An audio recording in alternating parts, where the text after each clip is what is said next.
अमित सौम्या जी से उस नंबर को निकलवा लेता है जिससे हाल ही में चंदन से बात हुई थी और अमित चंदन को फोन करके उसे अपनी बातों में फंसाने की कोशिश करता है। पहले तो चंदन थोड़ी होशियारी दिखाता है लेकिन अमित उसे इस तरीके से बात करता है कि चंदन उसकी बातों में आ जाता है। वह उससे कहता है कि वह उसी के समाज से है और वह अमित के साथ काम करता है। वह उसे कहता है कि वह च्यवनप्राश को पकड़वाने वाले की खबर दे सकता है जो उसी के गैंग में से था। वह उसे अगले दिन 10 बजे का टाइम देता है जिससे चंदन की उत्सुकता और बढ़ जाती है।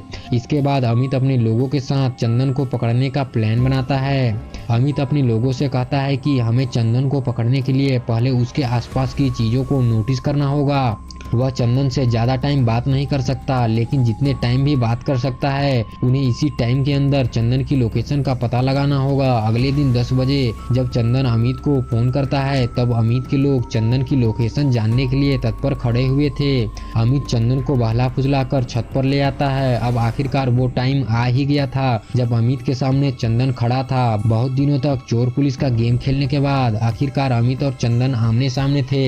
इसी बीच चंदन भागने की कोशिश करता है और बहुत देरी की भागम भाग के बाद अमित चंदन को आखिरकार पकड़ ही लेता है। चंदन बीच में अमित के लोगों को खरीदने की कोशिश भी करता है लेकिन कोई भी उसकी बातों में नहीं आता। चंदन का डर लोगों के बीच खत्म करने के लिए चंदन का जुलूस निकाला जाता है। उसके मुंह पर कालिख पोत के उसे पूरी गाँव के सामने पैदल घुमाया जाता है। लेकिन जब चंदन को कोर्ट में पेश किया जाता है तब सारे गवाह मुकर जाते हैं क्योंकि चंदन के लोगों ने सारे गवाहों को डरा धमका दिया था। वकील जज से 1 दिन का टाइम मांगता है। इस केस को नया रुख देने के लिए एसएचओ रंजन, जिसका अब सस्पेंशन खत्म हो गया था, वह लोगों के बीच में जाता है उन्हें मनाने के लिए कि वह चंदन के खिलाफ गवाही दे। लेकिन वह लोग इतने डरे हुए थे कि चंदन के खिलाफ गवाही देने से मना कर देते हैं। एसएचओ रंजन च्यवनप्राश को चंदन और उसकी वाइफ के बीच हुई बातों की रिकॉर्डिंग भी सुनाता है लेकिन च्यवनप्राश को इस बात से कोई भी फर्क नहीं पड़ता है।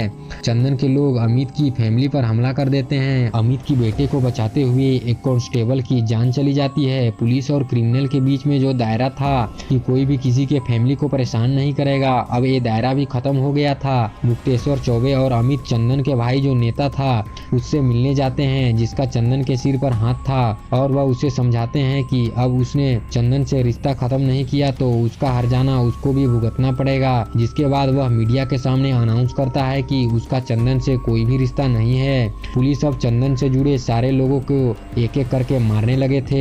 अमित च्यवनप्राश के पास भी जाता है और उसे समझाता है कि उसकी फैमिली पर चंदन ने हमला किया है जिसकी वजह से वह भी उसकी फैमिली को सारे शहर के सामने नंगा करेगा। यह सुनने के बाद च्यवनप्राश बिल्कुल टूट जाता है और कोर्ट में चंदन के खिलाफ गवाही दे देता है। जिसके बाद चंदन को भी फांसी होती है और च्यवनप्राश को उम्र कैद की सजा। च्यवनप्राश अब अमित से कहता है कि उसने चंदन को सजा तो दिलवा दी है लेकिन चंदन ने अभी तक सजा को स्वीकारा नहीं है। अब यह वो कैसे करेगा। अमित जब चंदन से मिलने जाता है तब चंदन उससे कहता है कि उसने अभी तक सजा को स्वीकारा नहीं है और यह केस हाई कोर्ट तक जाएगा और इस बीच उसे भागने के कई सारे मौके मिलेंगे। तभी अमित चंदन को उसकी बेटी की फोटो दिखाता है जिसमें चंदन की जान बसती है और उसे देखने के बाद चंदन बिल्कुल टूट जाता है और सजा को स्वीकार कर लेता है। इसी के साथ चंदन का आतंक यहीं खत्म हो जाता है और यह वेब सीरीज भी यहीं पर खत्म हो जाता है। आपको यह एक्सप्लेनेशन कैसी लगी? अगर अच्छी लगी हो तो एक लाइक और ऐसे ही एक्सप्लेनेशन वीडियो देखने के लिए इस चैनल को सब्सक्राइब जरूर करें। मिलते हैं नेक्स्ट वीडियो में, तब तक के लिए bye bye and take care.